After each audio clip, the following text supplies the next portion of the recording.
The Footprints Conversation series features discussions and insights from accomplished workplace and marketplace leaders, and their experiences on key leadership issues that could be of value to professionals and business people working for the Lord in their workplace and marketplace. This week's Footprints Conversation focuses on Genesis 13. Each day, we face the challenges of compromise and conflict resolution at our workplace and marketplace.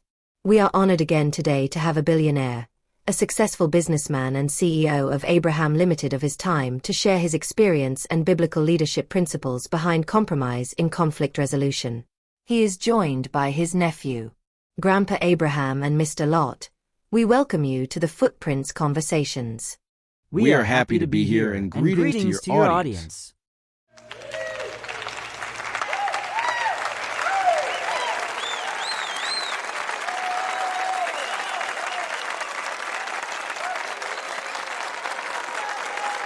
So now, to the billion answers to the billion question we have all been patiently waiting for. Grandpa, how is it to be a billionaire and a believer? Comfortable? Just kidding. Yes, what Genesis 13 verse 2 says about my wealth is true. However, I want to tell your audience that you don't have to be a billionaire before you practice these biblical principles I am going to share with you. I call them the 3 looks. 1. Look back. 2. Look around you. And 3. Look up. When you look up, the Lord has promised to help you look forward and order your footsteps. 1. Always look back to how, what, when, and who you were before you came into this current blessing. I always look back to Haran and how life was back then. It keeps me humble. If you have an old picture showing your worn-out shoes and clothes back then, they should be one of your cherished possessions, more than your degree certificate. That picture will always keep you humble. 2. Always look around you, your family, external family, community, church, workplace, or marketplace. You are blessed to be a blessing to others around you. I will talk more about this later. 3. Always look up. Never forget the source. The day you forget the source will be your end. Never forget to always remember, can someone complete that for me? Never forget to always remember that it is the Lord your God who gives you the power to gain wealth. I think it's Deuteronomy 8 verse 18. Amazing. Always look back, always look around you, and always look up.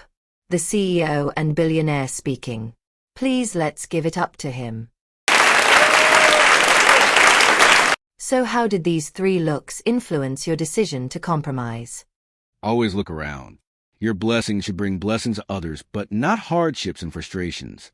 And this should not always be money. In my case, my employees were in constant conflict, stress, and arguments with lots of employees over water, fertile land, and lush pasture for our farming, livestock, and livelihood.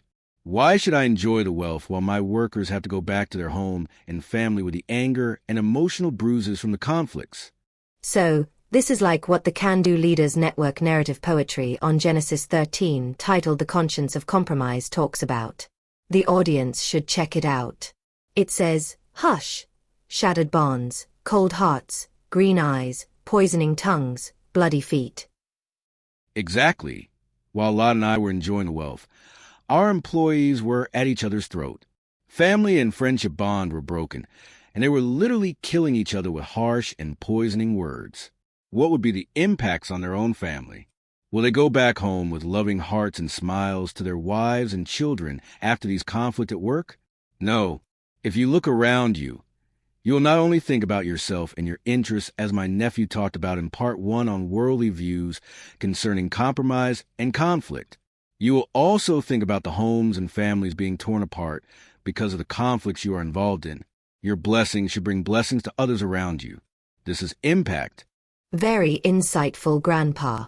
Let me read the first and second lines of the 3rd stanza of the poetry, based on your Genesis 13 experience.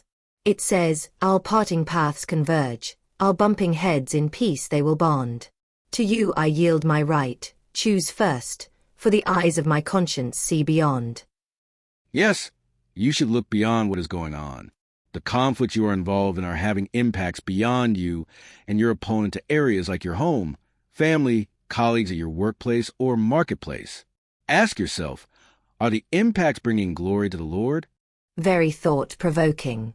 The other two lines of the same stanza says, with eyes on eternal values of more worth than wealth, I gracefully yield.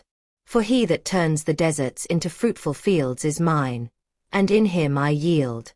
This is contrary to what my nephew Lot told you, in part one of the worldly view about compromise that will consider me as weak and the victim of compromise. It appeared as if I was left with a short end of the stick after Lot chose the fruitful and productive fields. When I look back, I wasn't having even 1% of this wealth back then in Haran. When I look up, I can with confidence say that my Lord, who took me from Haran when I was nothing, can turn the deserts into fruitful fields. Let me tell someone in your audience that if the Lord is telling you to compromise to resolve that conflict, you may seem weak and even appear as if you had the worst part of the deal. But know that your Lord can literally change the desert into fruitful fields. May he do this for you. A big amen to that, Grandpa. A question from the audience for you.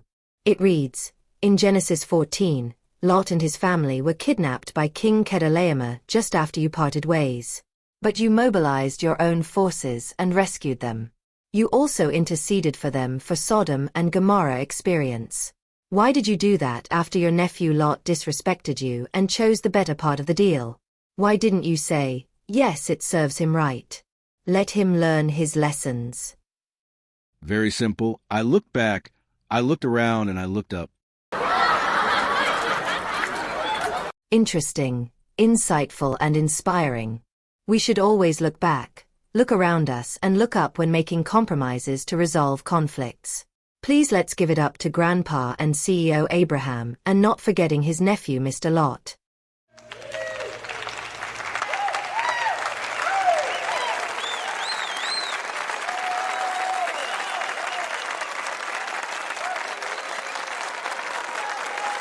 If the Footprints discussion has been a blessing to you, pass it on to be a blessing to others.